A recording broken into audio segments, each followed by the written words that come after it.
this is a liger. That's a rather odd animal. Its father was a lion and its mother a tiger. And as you can see, it looks odd and it's pretty huge. Oh, of course, born in a zoo. Couldn't be born in the wild, could it? Now you may be wondering why I've shown you a photograph of a liger, rather strange animal. Well, it's because it illustrates a particular facet of evolution. Now, most of us, most of the time, think that evolution travels in a straight line. So we think of a chimpanzee evolving into some sort of hominid, evolving into a Neanderthal, evolving into modern humans. And that's completely wrong. That's not how, that is not a true picture of evolution. Rather than a straight line, it's much better if we think in terms of a V.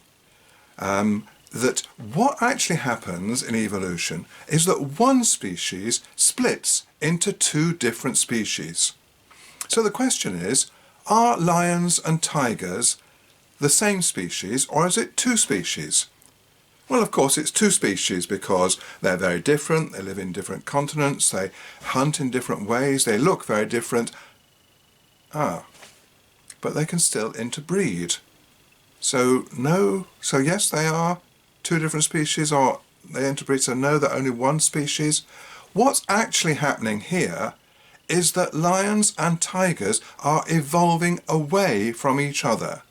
They can still interbreed, but they're slowly becoming completely distinct species that can't interbreed. And what we're seeing at the moment is an intermediary stage. And that's what the liger represents. It represents those two species separating. And so when we think about evolution, it's important for us to think that actually what's happening is that we've got one species evolving into two or three.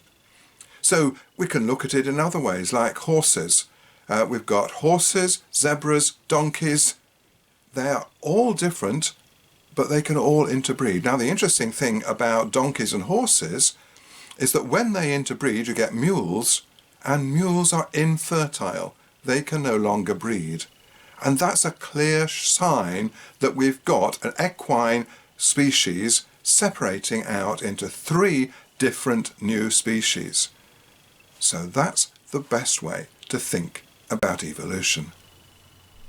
So the idea that we get from pictures like this is completely false.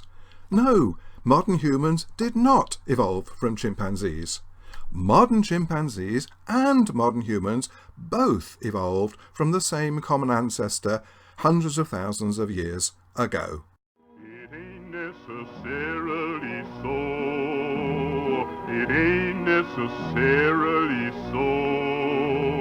The things that you're liable to read in the Bible, it ain't necessarily